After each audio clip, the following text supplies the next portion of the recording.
আসসালামু আলাইকুম এভরিওয়ান, কেমন আছো সবাই? তো আশা করি সবাই অনেক অনেক ভালো আছো। তো সবাইকে স্বাগতম জানাই আমার ইউটিউব চ্যানেলের আরো একটি নতুন ভিডিওতে। তো আজকের ভিডিওতে আমরা দেখব কিভাবে তুমি তোমার পিসিতে বা ল্যাপটপে এসকিউএল সার্ভার এবং এনভায়রনমেন্ট সেটআপ করতে পারো। তো এসকিউএল এ কোয়েরি লেখার জন্য আমাদেরকে দুইটা সফটওয়্যার ইনস্টল করতে হয়। একটি হলো মাইক্রোসফট এসকিউএল সার্ভার আর আরেকটি হলো Microsoft SQL server management studio. তো এখানে মাইক্রোসফট এসকিউএল সার্ভার কি করে? এটি আমাদের পিসি কে একটি ডেটাবেস সার্ভার হিসেবে কাজ করতে সক্ষম করে তোলে। আর Microsoft SQL server management studio হলো এটি একটা আইডিই এর মতো।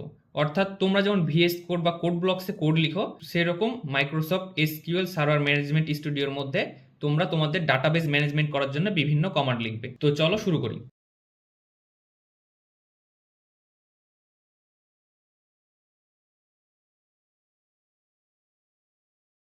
তো এগুলো ডাউনলোড করার জন্য সবার প্রথমে তুমি তোমার পছন্দ মতো একটা ব্রাউজার ওপেন করে নেবে। তো আমি এখান থেকে ক্রোম ব্রাউজার ওপেন করে নিলাম। দেন ব্রাউজার ওপেন করার পর ব্রাউজারে এসে লিখবে মাইক্রোসফট এসকিউএল সার্ভার, দেন ইন্টার প্রেস করবে। তাহলে তোমার কাছে এরকম একটা ওয়েবসাইট চলে আসবে। তো এটা একটা মাইক্রোসফটের অফিসিয়াল একটা সফটওয়্যার। এখান থেকে প্রথম যে ওয়েবসাইটটা আছে www.microsoft.com, এটাতে ক্লিক করে দিবে। তো এইটাতে ক্লিক করলে তোমার কাছে এরকম একটা পেজ নিয়ে চলে আসবে। তো এখান থেকে তুমি স্ক্রল করে নিচে চলে যাবে। তো নিচে স্ক্রল করে গেলে তোমার কাছে এরকম চারটা অপশন চলে আসবে। তো এখান থেকে তুমি এসকিউএল সার্ভার 2025 এক্সপ্রেস এটার এই নিচে ডাউনলোড নাও অপশনে ক্লিক করে দেবে। তাহলে তোমার এসকিউএল সার্ভার ডাউনলোড কমপ্লিট হয়ে যাবে। তারপর এটা ডাউনলোড হয়ে গেলে আবার তুমি নতুন আরেকটা ট্যাব ক্রিয়েট করবে। দেন এই ট্যাবে এসে লিখে সার্চ দিবে Microsoft SQL server management studio, then enter press করবেন। তাহলে তোমার কাছে এরকম একটা ওয়েবসাইটের লিঙ্ক চলে আসবে। এখান থেকে learn.microsoft.com এই যে প্রথম লিঙ্কটা আছে এই লিঙ্কটার ভিতর চলে যাবে। দেন এখান থেকে নিচে স্ক্রল করে গিয়ে download SQL server management studio 2 installer এটাতে ক্লিক করে দিবে। তাহলে তোমার SQL server management studio download হয়ে যাবে। তো এইসব ডাউনলোড লিঙ্কগুলো আমি ডেসক্রিপশন বক্সে দিয়ে দেবো, তুমি চাইলে সেখান থেকে সরাসরি ডাউনলোড করে নিতে পারো। তো এই দুইটা ডাউনলোড কমপ্লিট হয়ে গেলে তুমি এখান থেকে ব্রাউজারটা ক্লোজ করে দেবে। তো ক্লোজ করার পর এখান থেকে তুমি তোমার কম্পিউটারে দিস পিসি অপশনে চলে যাবে। দেন দিস পিসিতে আসার পর এখান থেকে তুমি যে জায়গাতে তোমার ফাইলটি ডাউনলোড করেছো ওই জায়গাতে চলে যাবে। তো আমি আমার এই ফাইলটা ডাউনলোড ফোল্ডারের ভিতর ডাউনলোড করেছি।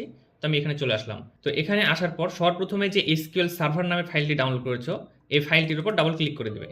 দেন এখান থেকে তোমার কাছে পারমিশন চাইবে, এখানে ইয়েস করে দেবে। দেন ইয়েস করলে তোমার কাছে এরকম একটা অপশন চলে আসবে। এখান থেকে তুমি বেসিক সিলেক্ট করে নেবে। দেন এখান থেকে অ্যাকসেপ্ট করে দিবে। তারপর ইনস্টলে ক্লিক করে দেবে। তো তোমার এখানে তাহলে ইনস্টল হতে কিছুক্ষণ টাইম নেবে, ততক্ষণ পর্যন্ত অপেক্ষা করবে।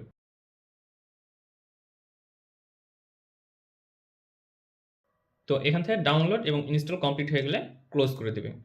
দেন এখান থেকে ইয়েস করে দেবে। তারপর তুমি আবার তোমার ল্যাপটপে ডাউনলোড করা সেকেন্ড ফাইল যেটা এসকিউএল সার্ভার ম্যানেজমেন্ট স্টুডিও ওইটাতে ডাবল ক্লিক করবে। তাহলে এখান থেকে তোমার পারমিশন চাইবে, এখানেও তুমি ইয়েস করে দিবে। দেন এখান থেকে কন্টিনিউ ক্লিক করে দেবে। তাহলে এখান থেকে তোমার কিছু ফাইল ডাউনলোড এবং ইনস্টল হবে, ততক্ষণ একটু অপেক্ষা করবে। তো দেন ওগুলা ইনস্টল কমপ্লিট হয়ে গেলে এরকম একটা পেজ চলে আসবে। এখান থেকে তুমি চারটা অপশান টিক করে দেবে। দেন এখান থেকে ইনস্টলে ক্লিক করে দেবে। তাহলে তোমার এসকিউএল সার্ভার ম্যানেজমেন্ট স্টুডিওটা ডাউনলোড এবং ইনস্টল শুরু হয়ে যাবে। তো এটা ডাউনলোড এবং ইনস্টল হতে বেশ কিছুক্ষণ টাইম লাগবে, ততক্ষণ তুমি অপেক্ষা করবে।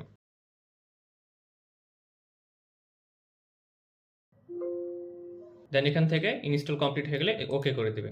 তারপর এখান থেকে লঞ্চ করে দেবে। তাহলে তোমার এসকিউএল সার্ভার স্টুডিওটা ওপেন হয়ে যাবে। দেন এখান থেকে তুমি চাইলে তোমার মাইক্রোসফট অ্যাকাউন্ট দিয়ে সাইন ইন করতে পারো, অথবা চাইলে স্কিপ করতে পারো। তো আমি সাজেস্ট করব যে তুমি সাইন ইন করে এটা কন্টিনিউ করো। তো আমি আপাতত সাইন ইন করছি না, জাস্ট স্কিপ করে দেখাচ্ছি। তো এখান থেকে স্কিপ করে দেবে। দেন এটাকে ক্লোজ করে দেবে। লঞ্চ করার পর কিছুক্ষণ অপেক্ষা করলে তোমার কাছে এরকম একটা উইন্ডো চলে আসবে। দেন এখান থেকে তোমাকে সার্ভার নেম দিতে হবে। তো সার্ভার নেমটা কিভাবে দিবে, সেই জন্য তুমি তোমার ল্যাপটপের সার্চ অপশনে গিয়ে লিখবে সিএমডি, দেন ইন্টারপ্রেস করে দেবে। দেন ইন্টারপ্রেস করার পর এখানে লিখবে SYSTEMINFO,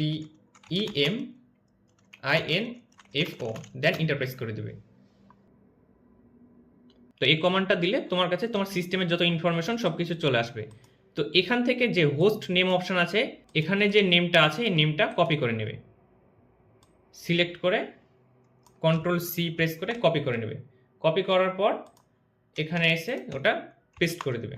তো তো এই যে এখানে সিস্টেম ইনফো লিখে আমি এই সিস্টেমের ইনফরমেশনগুলো পাচ্ছি, তো এটা কি? এটা একটা কমান্ড। তো এই কমান্ডগুলো আসলে কিভাবে কাজ করে বা কত ধরনের কমান্ড আছে, এই জিনিসগুলো যদি তুমি শিখতে চাও, তো আমি আমার চ্যানেলে এগুলো সম্পর্কে কমপ্লিট একটা ভিডিও তৈরি করে রেখেছি। তুমি চাইলে সেটা দেখতে পারো, আমি ডেসক্রিপশন বক্সে লিঙ্ক দিয়ে রাখবো। তো এটা ক্লোজ করে দেবে। ক্লোজ করে দেওয়ার পর এখানে নামটা লেখার পর দেন এখানে একটা স্ল্যাশ দিবে, তারপর লিখবে SQLEXPRESS। তো এটা হচ্ছে আমাদের সার্ভার নেম। দেন এটা লেখার পর এখান থেকে টাচ সার্ভার সার্টিফিকেট এটাতে টিক মার্ক করে দেবে। দেন এখান থেকে কানেক্ট করে দেবে। তো এটা করলে তোমাদের ডাটাবেস ক্রিয়েট হয়ে যাবে। তো এটা করার পর এবার এখানে ডাটাবেস যে লেখাটা আছে এটার উপরে প্লাস অপশনে ক্লিক করবে, তাহলে তুমি তোমার ডাটাবেজের সব ইনফরমেশন দেখতে পাবে। তো এইটা হচ্ছে তোমার ডাটাবেস। তো এবার আমরা একটা কমান্ড লিখে এটা ট্রাই করে দেখি যে ঠিকঠাক আছে কিনা। তো সেই জন্য এখানে নিউ কোয়েরি অপশানে ক্লিক করে দেবে। তো নিউ কোয়েরি অপশানে ক্লিক করলে তোমার এখান থেকে একটা কোয়েরি লেখার অপশান চলে আসবে। দেন এখানে লিখবে CREATE create space DATABAS database space, এবার কি একটা ডাটাবেসের নেম দিবে, অর্থাৎ তুমি তোমার ডাটাবেসের কি নেম দিতে চাও। তো আমি সাপোজ নাম দিলাম টেস্ট।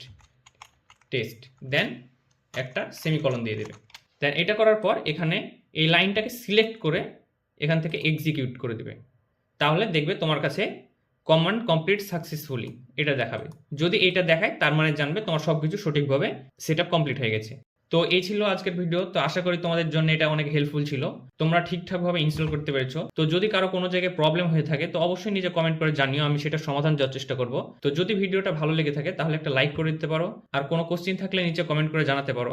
আর চ্যানেলে যদি নতুন হয়ে থাকো তাহলে অবশ্যই চ্যানেলটিকে সাবস্ক্রাইব করতে ভুলবে না। তো দেখা হচ্ছে পরবর্তী ভিডিওতে, ততক্ষণ সবাই ভালো থাকো। আল্লাহ হাফেজ।